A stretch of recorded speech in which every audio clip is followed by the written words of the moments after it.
Welcome to the HDS tutorial series. This tutorial will guide you through the baseline shift application in HDSlog. You can access the baseline shift application in the data editing drop-down menu. Once the application opens, select the data to edit curve and the companion curves. The software will automatically populate these curves with the SP and gamma ray curves if they are available in the database. These curves will appear in tracks 1 and 2 on the right-hand side of the screen.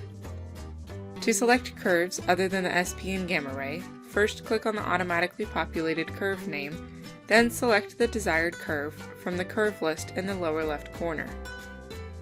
You can also select a second companion curve. Using the cursor, select the values of the baseline shift in track 2. Zoom in with the depth track if needed. The baseline shifted curve will appear in track 3. Each shifted data point will be recorded in the data table in the center of the window.